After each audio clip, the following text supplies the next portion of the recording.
Anger management. When you occasionally have a really bad day and just need to take it out on someone, don't take it on someone you know. Take it on someone you don't know who really deserves it. I was sitting at my desk when I remembered a phone call I had forgotten to make. I found the number and dialed it. A man answered saying, "Hello." I politely said, "This is Chris. Could I speak to Robin Carter?" Suddenly, a manic voice yelled out into my ear, "Get the right fucking number!" And the phone slammed down on me. I couldn't believe that anyone could be so rude. When I tracked down Robin's correct number to call her, I found that I had accidentally transposed the last 2 digits. After hanging up with her, I decided to call wrong number again. When the same guy answered the phone, I yelled, "You're an asshole!" and hung up. I wrote down his number with the word asshole next to it and put it in my desk drawer. Every couple of weeks when I was paying the bills and I had a really bad day, I'd call him up and yell, "You're an asshole!" It always cheered me up. But then when caller ID was introduced, I thought my therapeutic asshole calling would have to stop. So I called his number and said, "Hi, this is John Smith from the telephone company. I'm calling to see if you're familiar with our caller ID program." He yelled, "No!" and slammed down the phone. I quickly called him back and said, "That's because you're an asshole!" and hung up. One day I was at the store getting ready to pull into a parking spot. Some guy in a black BMW cut me off and pulled into the spot I had patiently waited for. I hit the horn and yelled that I had been waiting for that spot, but the idiot ignored me. I noticed a "for sale" sign in his back window, so I wrote down his number. A couple of days later, right after calling the first asshole, I had his number on speed dial now, I thought I'd better call this asshole with the BMW too. I said, "Is this the man with the black BMW for sale?" He said, "Why, yes it is." I then asked, "Can you tell me where I can see it?"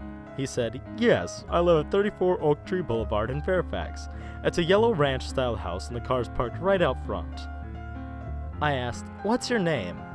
He said, "My name is Don Hanson." I asked, "When's a good time I can catch you, Don?" He said, "I'm home every night after 5. I said, "Listen, Don, can I tell you something?" He said, "Yes." I said, "Don, you're an asshole!" Then I hung up and added his number to my speed dial too. Now when I had a problem, I had 2 assholes that I could call. Then I came up with a great idea. I called asshole number 1.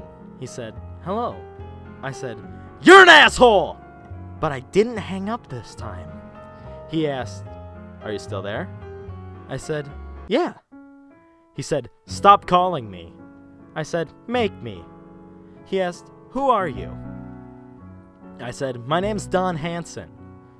He said, "Yeah, where do you live?" I said, "Asshole, I live at 34 Oak Tree Boulevard in Fairfax. It's a yellow ranch-styled house, and I have a black Beamer parked out front." He said, "I'm coming over right now, Don, and you'd better start saying your prayers." I said, "Yeah, like I'm really scared of you, asshole," and hung up. Then I called asshole number 2. He said, "Hello." I said, "Hello, asshole." He yelled, "If I ever find out where you are." I said, "Oh, what do you do?" He exclaimed, "I'll kick your ass." I answered, "Well, asshole, here's your chance. I'm coming over to your house right now." Then I immediately hung up the phone and called the police, saying I lived at 34 Oak Tree Boulevard in Fairfax and that I was on my way over there to kill my gay lover. Then I called Channel 7 News about a gay war going on down there. I quickly got in my car and headed over to Fairfax. I got there just in time to watch 2 assholes beating the crap out of each other on the front lawn with 6 cop cars and overhead news helicopter surrounded by a news crew. Now I feel much better. Anger management really does work.